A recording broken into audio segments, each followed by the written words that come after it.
Good morning friends. हम लोग जो टीचिंग एप्टीट्यूड है यह यूनिट 1 है। किसका? तो यूजीसी नेट का जो एग्ज़ाम होता है नेट क्लियर करने के लिए या जीआरएफ के लिए, उसका पेपर 1 का यूनिट 1 है। इसमें हम लोग क्या पढ़े थे? तो टीचिंग एप्टीट्यूड। उसमें हम लोग कहाँ तक थे? तो यहाँ तक आ गए थे। यानी आज क्या पढ़ेंगे? तो उच्च शिक्षण संस्थाओं में शिक्षण की पद्धति यानी methods of teaching in institution of higher learning.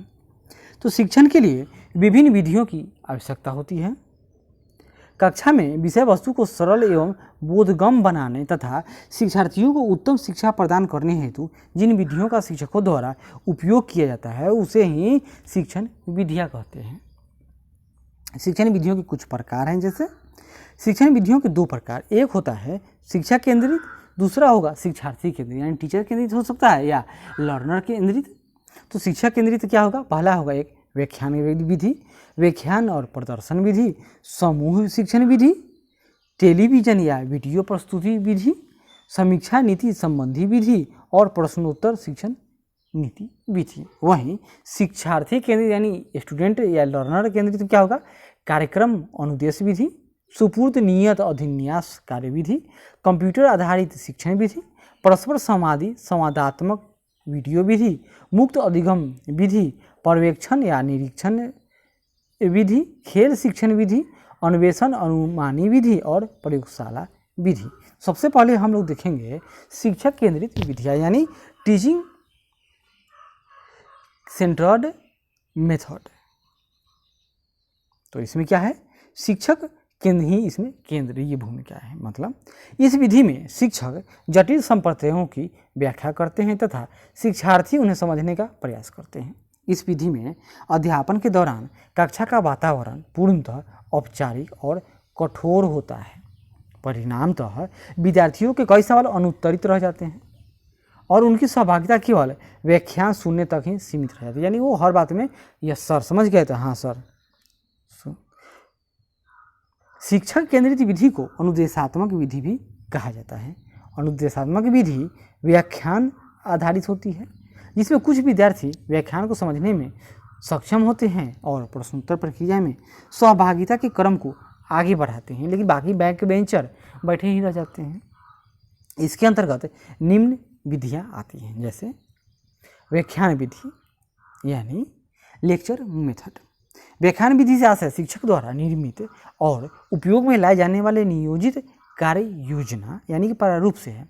यह विधि प्राचीन काल से ही चली आ रही है। यह एक प्रकार से मौखिक शिक्षा का ही रूप है। थॉमस एम रिस्क के अनुसार इन्होंने क्या कहा? व्याख्यान तथ्यों, सिद्धांतों या अन्य संबंधों का प्रतिपादन है। तो रिस्क मतलब क्या है? अनुसार व्याख्यान लेक्चर तथ्य यानी फैक्ट, सिद्धांत यानी थ्योरी या अन्य जो संबंध है इनके बीच का प्रतिपादन है जिसको शिक्षक अपने सुनने वालों को समझाना चाहता है। व्याख्यान विधि के कुछ गुण होंगे। जैसे यह विधि विषय वस्तु की क्रमबद्धता की उत्तम विधि है। यह प्रभावशाली व आकर्षक प्रेरणात्मक शिक्षण विधि है। यह उच्च कक्षाओं के लिए उपयोगी है।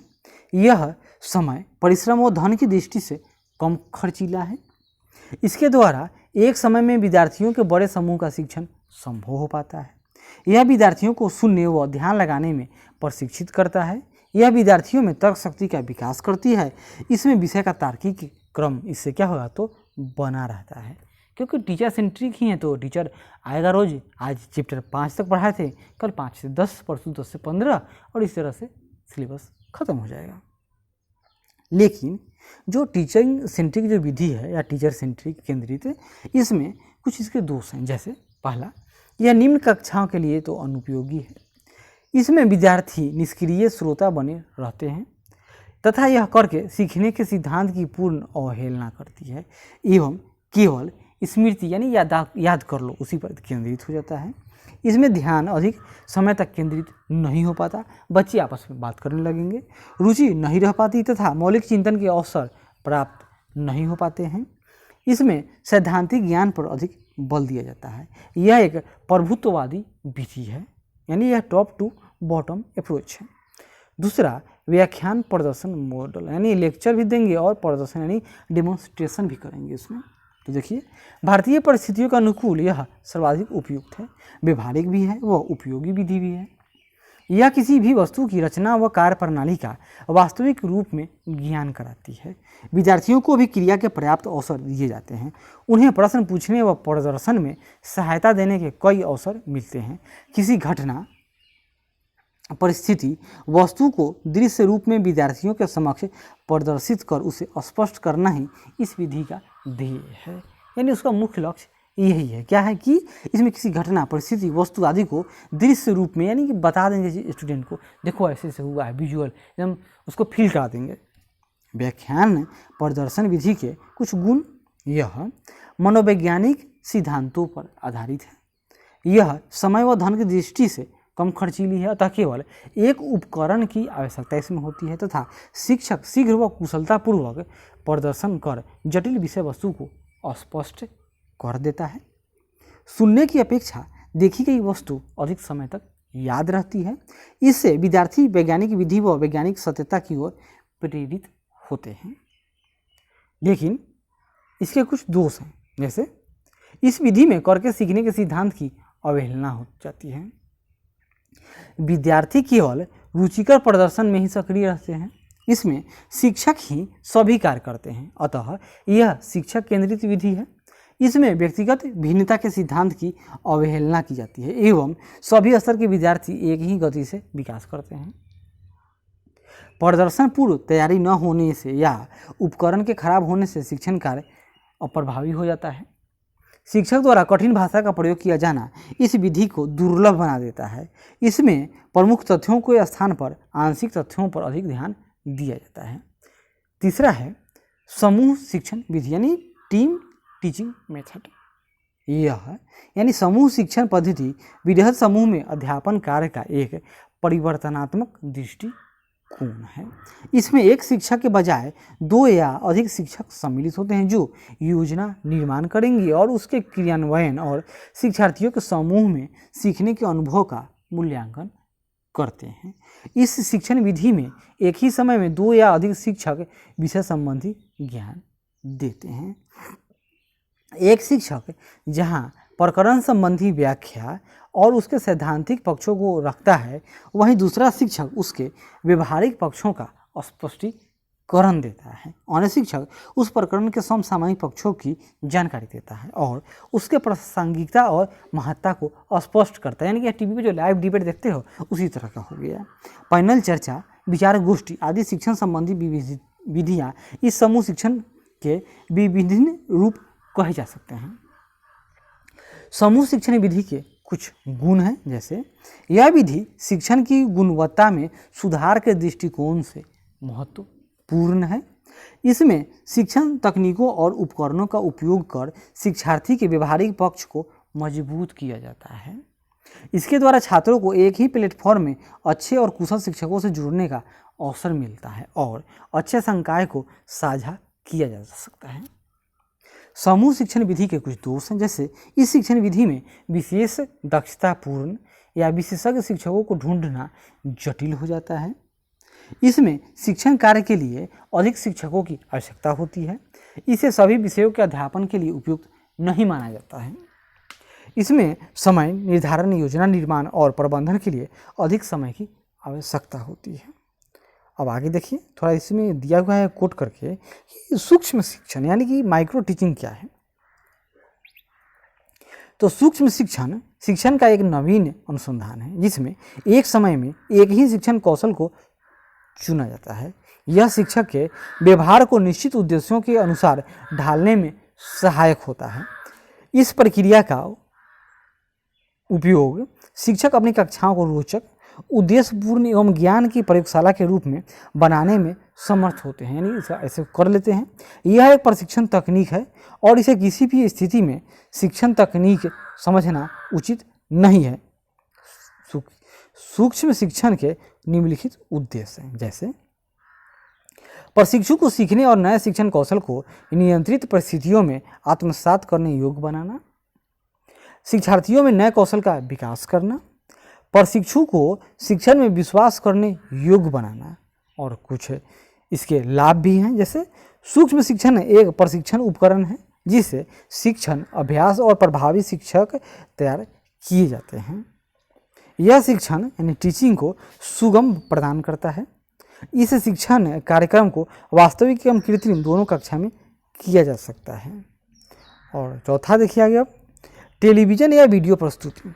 इसमें आजकल जैसे लॉकडाउन में टीवी पर ही देखिए कक्षा 1 से लेकर कक्षा 12 तक के सभी तरह की जो कक्षाएं हैं वह चालू हैं और आपको देखने को मिल जाएंगे। टेलीविज़न या वीडियो प्रस्तुति विधि शिक्षण विधि की ऑडियो प्रस्तुति से अधिक बेहतर और दृश्यमान प्रकृति की होती है। इसके द्वारा शिक्षण गतिविधियाँ अच्छे तरीके से शिक्षार्थी तथा संप्रेषित या उसको पहुँचाने का कार्य किया जाता है। टेलीविज़न या वीडियो प्रस्तुति विधि के कुछ गुण जैसे शिक्षण की इस विधि द्वारा कई महत्वपूर्ण व्यक्तियों, विशेषज्ञों या अध्यापकों को कक्षा में प्रस्तुत किया जा सकता है। यह भौतिक रूप से उपस्थिति के बगैर शिक्षण कार्य को बढ़ाने एवं संचालित करने का एक महत्वपूर्ण माध्यम है। यह मूलतः वयस्क शिक्षार्थियों के लिए विशेष रूप से उपयोगी है। इस विधि के अंतर्गत चित्रमय व्याख्यान प्रस्तुति और अन्य शिक्षण सहायक सामग्री जैसे मॉडल, स्लाइड आदि के पूरक होते हैं। इससे दूरस्थ शिक्षा को बढ़ावा मिलता है जो विद्यार्थियों के लिए आसान पहुंच की सीमा में होता है। शिक्षण की यह विधि मूलतः खगोल विज्ञान, भूगोल जैसे विषयों के लिए अधिक उपयोगी है। टेलीविज़न वीडियो प्रस्तुति के कुछ दोष हैं जैसे इस शिक्षण विधि में द्विमार्गी यानी टू वे संदेशवाहन या संचार की संभावना न्यूनतम है, कम्युनिकेट लोग नहीं कर पाता है स्टूडेंट। इसमें पाठ संबंधी जटिल प्रसारण अवधि को समायोजित करने में कठिनाइयों का सामना करना पड़ता है। अब आगे देखिए समीक्षा नीति संबंधी विधि।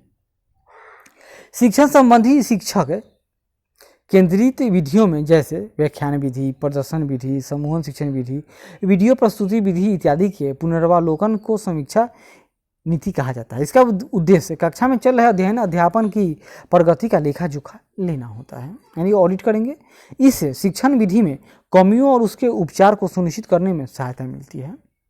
उच्च कक्षाओं के लिए अधिक उपयुक्त समीक्षा नीति को लिखित या मौखिक दोनों रूपों में क्रियान्वित किया जा सकता है। प्रश्नोत्तर शिक्षण नीति विधि मतलब इसमें क्वेश्चन आंसर होगा। प्रश्नोत्तर शिक्षण नीति को सुकराती विधि भी कहा जाता है। यह विधि मनोवैज्ञानिक सिद्धांतों पर आधारित है। प्रश्नोत्तर क्रियाकलाप के दौरान छात्र अधिक सक्रिय प्रतिक्रिया व्यक्त करते हैं जो छात्रों को ज्ञान मूल्यांकन का भी अवसर प्रदान करता है। इस विधि के मूलतः 3 सोपान होते हैं। पहला प्रश्न निर्माण, दूसरा प्रश्न का प्रस्तुतिकरण और तीसरा विद्यार्थी के माध्यम से नवीन ज्ञान का अनावरण। तो प्रश्नोत्तर शिक्षण नीति के कुछ गुण हैं जैसे इस शिक्षण विधि को सभी प्रकार के विषयों व परिस्थितियों के लिए प्रयोग किया जा सकता है। यह शिक्षार्थी के संप्रेषण क्षमता को बढ़ाने में सहायक होती है।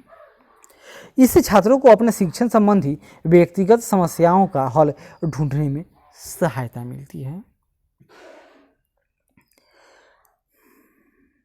प्रश्नोत्तर शिक्षण नीति के कुछ दोष हैं जैसे शिक्षण में इस विधि को लागू करने के लिए शिक्षक में पर्याप्त कौशल का होना अपरिहार्य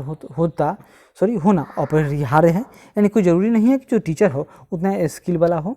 शिक्षण की यह पद्धति अविस्वस्त या संकोची छात्रों के लिए लाभदायक नहीं है, जो कुछ पूछ ही नहीं पाएगा वो क्या खा जानेगा।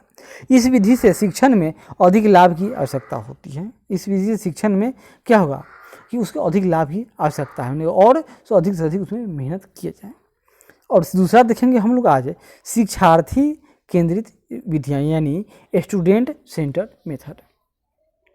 इस शिक्षण विधि के अंतर्गत शिक्षार्थी को ही केंद्र में रखा जाता है।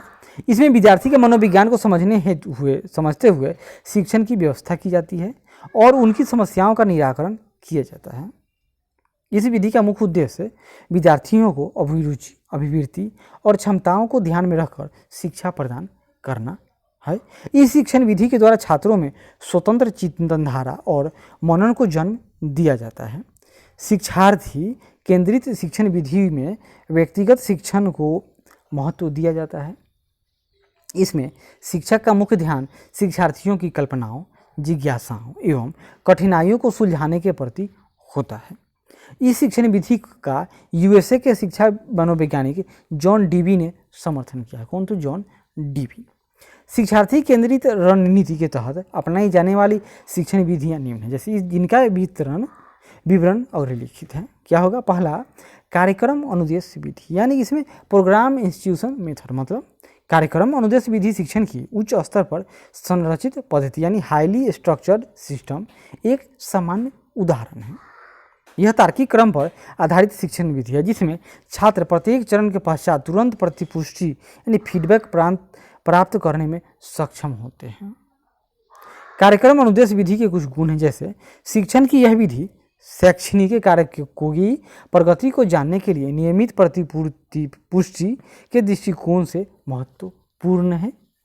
इसके माध्यम से शिक्षार्थी की सक्रिय भूमिका को सरलतापूर्वक सुनिश्चित किया जा सकता है। शिक्षण के कार्यक्रम अनुदेश विधि को किसी भी विषय के अध्ययन अध्यापन के लिए प्रयुक्त किया जा सकता है, लेकिन जो यह कार्यक्रम अनुदेश विधि है इसके कुछ दोष हैं, जैसे तार्किक तथा उच्च स्तर पर संरचित प्रणाली होने के कारण यह शिक्षण विधि विद्यार्थियों के मध्य अरुचिपूर्ण साबित हो सकती है। इस शिक्षण विधि में कुछ समय उपरांत शिक्षार्थियों में प्रेरणा यानी टीचर स्टूडेंट में प्रेरणा का स्तर कम होने की संभावना बनी रहती है। दूसरा है सुपूर्द नियत अधिन्यास कार्यविधि यानी असाइनमेंट मेथड, मतलब अधिन्यास शिक्षण विधि का उपयोग विशेष प्रयोजन की पूर्ति हेतु किया जाता है। इस विधि के तहत विद्यार्थियों की सुविधा के लिए संपूर्ण पाठ्यक्रम को अनेक खंडों में विभाजित कर दिया जाता है। इसके माध्यम से छात्रों को सर्वेक्षण करना, संख्यात्मक समस्याओं का समाधान करना, अतिरिक्त जानकारी एकत्रित करना जैसे कार्यों को पूर्ण करने का उत्तरदायित्व दिया जाता है। अधिन्यास शिक्षण विधि में शिक्षक की भूमिका अहम है। वह छात्रों के लिए योजना तैयार करेगा और उस कार्य की प्रतिपूर्ति के लिए जानकारी एकत्र करने के लिए छात्रों का मार्गदर्शन करेंगे। इसके दो प्रकार है, पहला गृह अधिन्यास यानी वह घर से करके लाएगा, दूसरा विद्यालय अधिन्यास विधि यानी कि वह स्कूल यानी कि इस विद्यालय में करेगा। अधिन्यास विधि के कुछ गुण होते हैं, जैसे इस शिक्षण विधि में शिक्षार्थियों को स्वतंत्र रूप से कार्य करने का अवसर प्राप्त होता है। यह विद्यार्थियों के समस्या समाधान क्षमता और विश्लेषणात्मक क्षमता बढ़ाने का कारगर माध्यम है। इससे छात्रों में रचनात्मकता क्षमता का भी विकास होता है। इससे विद्यार्थियों में स्वाध्याय के प्रति रुचि का विकास होता है और उत्तरदायित्व की भावना प्रबल होती है। यह विधि छात्रों में प्रयोगात्मक और वैज्ञानिक दृष्टिकोण के विकास के लिए महत्वपूर्ण है। कौन? तो अधिन्यास विधि के गुण हैं, लेकिन इसके कुछ दोष भी हैं, जैसे अधिन्यास शिक्षण विधि में शिक्षार्थियों के मध्य पाठ्य सामग्री के अनुकृति यानी कॉपी होने की संभावना प्रबल होगी। नकल करने की प्रवृत्ति का विकास होगा। यह विधि छोटी कक्षाओं के लिए उपयोगी नहीं है। इससे शिक्षक पर अतिरिक्त कार्यभार की स्थिति उत्पन्न होती है, यानी कि शिक्षक अब स्कूल में भी मेहनत करे और घर पर भी मेहनत करे। कंप्यूटर आधारित शिक्षण विधि। कंप्यूटर आधारित शिक्षण प्रणाली का उद्देश्य कंप्यूटर के माध्यम से शिक्षा पद्धति को सुव्यवस्थित ढंग से संचालित करना होता है। इसके द्वारा सूचना प्रवाह को गत्यात्मक रूप दिया जाता है और शिक्षण प्रणाली को अधिक वैज्ञानिकतापूर्वक करने पर ध्यान दिया जाता है।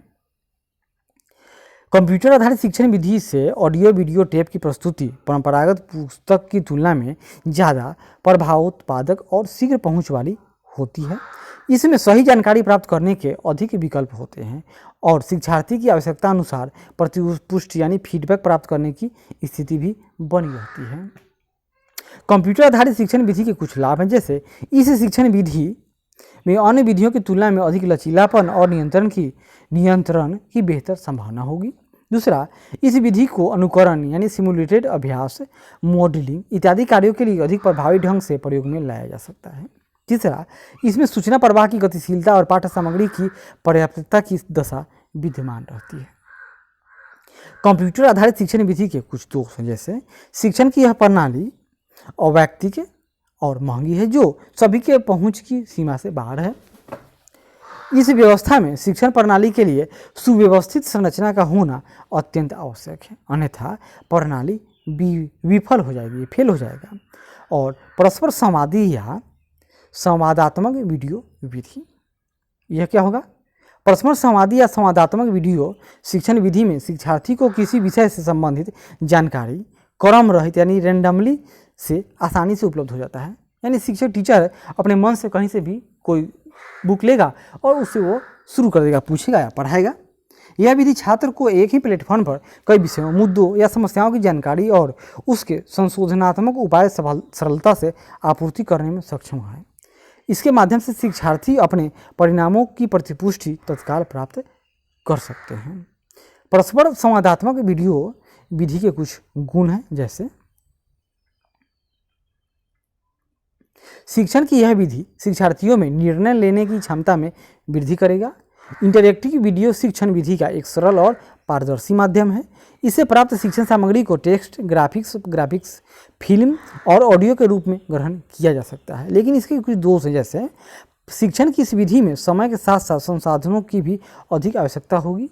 इंटरैक्टिव वीडियो की नियंत्रण प्रणाली शिक्षार्थी की पहुंच में नहीं होती है, अतः विद्यार्थी के विकल्प व पसंद के अनुसार अध्ययन सामग्री उपलब्ध कराने में यह सक्षम नहीं है। इससे उनकी अपनी प्राथमिकता और जिज्ञासु प्रवृत्ति पर नियंत्रण रखना उनकी मजबूरी बन जाती है। इस प्रकार यह शिक्षार्थी के सभी प्रकार के संदेहों, क्वायरीज को भी शांत कर पाने में पूर्ण रूप से सफल नहीं है। 5वां है मुक्त अधिगम विधि, यानी कि ओपन लर्निंग मेथड। मतलब मुक्त अधिगम विधि शिक्षण की एक सरल, लचीली और प्रभावी विधि है। इस विधि के तहत विद्यार्थी को सीखने के लिए मानवीय संसाधन, सामग्री, उपकरण व आवास की आवश्यकता न्यूनतम स्तर पर होती है या नहीं होती है। इसमें विद्यार्थियों पर शिक्षण में प्रवेश के लिए किसी प्रकार का कोई प्रतिबंध नहीं होता है। मुक्त अधिगम विधि के कुछ गुण हैं, जैसे शिक्षण की मुक्त अधिगम विधि विद्यार्थी को अपने शैक्षणिक स्तर को बढ़ाने में एक महत्वपूर्ण विकल्प प्रदान करता है। यह विद्यार्थियों को सीखने के लिए सरल और लचीली व्यवस्था उपलब्ध कराता है। मुक्त अधिगम विधि के कुछ दोष हैं, जैसे शिक्षण की मुक्त अधिगम विधि विषयों में के बदलते स्वरूप के लिए उपयुक्त नहीं है। इसमें समय, विशेषज्ञता और संसाधनों की आवश्यकता होती है। यह विधि छात्रों में भावनात्मक शिक्षण उद्देश्यों और मन प्रेरक स्थिति को उत्पन्न कर पाने में सक्षम नहीं है। पर्यवेक्षण या निरीक्षण विधि, ऑब्जर्वेशन मेथड, मतलब क्या? शिक्षार्थी केंद्रित पर्यवेक्षण विधि में विषय के सभी पहलुओं के अध्ययन पर बल दिया जाता है। यह विधि शिक्षण की एक रोचक पूर्ण पद्धति है जो विद्यार्थियों की पूर्ण सक्रियता को सुनिश्चित करती है। यह विधि कला और विज्ञान संकाय दोनों ही विषयों में लोकप्रिय है, किंतु विज्ञान में इसका प्रचलन सर्वाधिक लोकप्रिय है। पर्यवेक्षण विधि के इसके कुछ गुण, जैसे शिक्षण की यह विधि विद्यार्थियों में स्वाध्याय की प्रवृत्ति का संचार करती है। इसमें विद्यार्थी को अपनी क्षमता और योग्यता के अनुसार अध्ययन करने का अध्ययन अवसरों की प्राप्ति होती है। इसके माध्यम से शिक्षक और शिक्षार्थियों के मध्य सहभागिता के उच्च स्तर स्थापित होते हैं। पर्यवेक्षण विधि के कुछ दोष हैं, जैसे पर्यवेक्षण विधि की छोटी कक्षाओं के बच्चों के लिए प्रयोग में नहीं लाया जा सकता। इस विधि में सीखने के लिए अधिक समय और संसाधन की आवश्यकता होती है। शिक्षण की इस विधि के द्वारा मानविकी के कुछ विषयों यथा राजनीति विज्ञान या नागरिक शास्त्र के संपूर्ण पाठ्यक्रम की शिक्षा देना संभव नहीं है। खेल शिक्षण विधि यानी गेम टीचिंग मेथड में यह क्या है? तो शिक्षण में खेलों को सर्वाधिक महत्व फ्रोबेल ने दिया था। क्या नाम था इनका? फ्रोबेल ने दिया था। और खेल विधि की दार्शनिक व्याख्या विधि है। इस विधि के जनक, खेल विधि की जो शिक्षण में खेलों को सर्वाधिक महत्व फ्रोबेल ने दिया और खेल विधि के दार्शनिक व्याख्या विधि गई है। और इस विधि के जनक ब्रिटेन के गणितज्ञ कोल्डवेल कुक हैं। इन्होंने सबसे पहले गणित विषय में खेल विधि का उपयोग किया। यह विधि सभी आयु वर्ग के विद्यार्थियों के लिए उपयोगी है। खेल शिक्षण विधि के कुछ गुण, जैसे खेल विधि द्वारा छात्रों में सृजनात्मक कौशलों के साथ साथ जीवन स्किल जैसे समस्याओं का समाधान करने, तर्कपूर्ण से सोचना, संप्रेषण शक्ति, टीम भावना आदि का विकास होता है। इस विधि में छात्रों में स्फूर्ति के साथ साथ शारीरिक विकास भी होता है। यह विधि शारीरिक, संज्ञानात्मक, भावनात्मक, अधिगम रोचकता, सहजता और ऊर्जा देने वाली होती है। खेल शिक्षण विधि के कुछ दोष हैं, जैसे इस विधि से बच्चों में खेल की भावना अधिक विकसित होती है, किंतु उनमें सीखने की दिलचस्पी कम हो जाती है। इसमें पूर्व प्राथमिक और प्राथमिक स्तर पर इसे अनुपयोगी समझा जाता है, बच्चे थोड़े खेल पाएंगे। अन्वेषण या अनुमानी विधि। अन्वेषण या अनुमानी विधि में शिक्षार्थी बिना सहायता प्राप्त किए अपनी समस्या का समाधान ढूंढते हैं। शिक्षण की यह विधि प्रतिभागियों को सक्रिय रखती है, उनमें वैज्ञानिक दृष्टिकोण विकसित करती है और स्वयं द्वारा ज्ञान प्राप्ति पर बल देती है। इससे छात्र में जांच की भावना, स्पिरिट ऑफ इंक्वायरी का विकास हो जाता है, जो न केवल ज्ञान प्राप्ति अपितु छात्र में अन्वेषण प्रवृत्ति को बढ़ाने में भी सहायक है। अन्वेषण विधि का मुख्य उद्देश्य विज्ञान व गणित विषयों की केवल तथ्यात्मक जानकारी अथवा ज्ञान प्राप्त करना ही नहीं, बल्कि यह सिखाना है कि उन विषयों का ज्ञान किस प्रकार किया जा सकता है, उनकी संभावना क्या है। इस विधि को मुख्यतः H.E. आर्मस्ट्रॉन्ग द्वारा प्रतिपादित किया गया था। H.E. आर्मस्ट्रॉन्ग द्वारा यह अन्वेषण विधि है, तो इसके कुछ गुण हैं, जैसे यह विधि विद्यार्थियों में स्वयं सीखने की प्रवृत्ति को बढ़ावा देती है। इस शिक्षण विधि की प्रकृति वैज्ञानिक है, अतः यह विधि शिक्षार्थियों में खोजी अभिवृत्ति के विकास में सहायता करती है। यह विधि करके सीखने के सिद्धांत पर आधारित है और इसके अध्यापक व शिक्षार्थी के मध्य प्रगाढ़ता में अभिवृद्धि होती है। अन्वेषण विधि के कुछ दोष हैं, जैसे अन्वेषण विधि के माध्यम से शिक्षण कार्य में अधिक समय लगता है। इससे संपूर्ण पाठ्यक्रम को नियत समय पर पूर्ण करना कठिन हो जाता है। शिक्षण की यह विधि छोटी कक्षाओं के लिए उपयुक्त नहीं है। इस विधि में वास्तविक ज्ञान प्राप्ति पर अधिक ध्यान नहीं दिया जा सकता है। 9वां है प्रयोगशाला विधि यानी लेबोरेटरी मेथड। यह भी टीचर स्टूडेंट सेंट्रिक ही है। यह विधि खोज के सिद्धांत पर आधारित है, जिसके द्वारा किसी परिणाम पर पहुंचने के लिए खोज द्वारा तथ्यों का उल्लेख होता है। इस विधि में छात्र प्रयोगशाला में प्रयोग द्वारा स्वयं ही निष्कर्ष निकालकर अवधारणाएं विकसित करते हैं। यह विधि अधिगम विधि का ही वृहद एवं विस्तृत प्रयोगात्मक स्वरूप कहलाती है। प्रयोगशाला विधि के कुछ गुण हैं, जैसे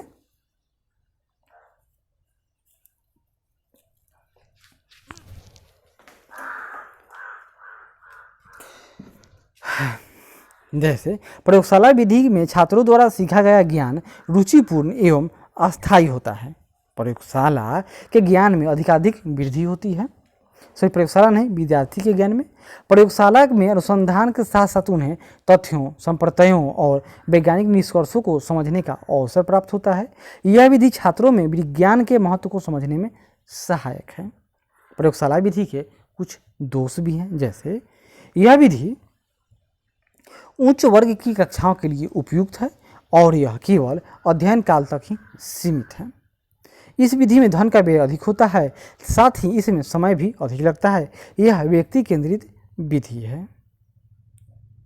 अब थोड़ा सा यहाँ नोट देख लीजिए, शिक्षण नीतियाँ, विधियाँ एवं युक्ति में अंतर।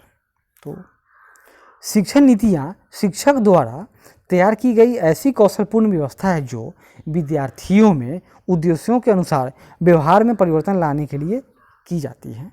तो क्या हो गया, नीति हो गया। और विधि, शिक्षण विधियाँ, शिक्षण विधि शिक्षण उद्देश्यों को प्राप्त करने में सहायक होती है। और तीसरा है शिक्षण युक्ति, यानी शिक्षण युक्ति से अभिप्राय, व्याख्या, दृष्टांत आदि में इस युक्ति का प्रयोग किया जाता है, जैसे प्रश्नोत्तर, व्याख्या आदि। इसके बाद अब हम लोग मिलेंगे तो क्या पढ़ेंगे, अब हम लोग पढ़ेंगे इसमें ऑफलाइन बनाम ऑनलाइन शिक्षण।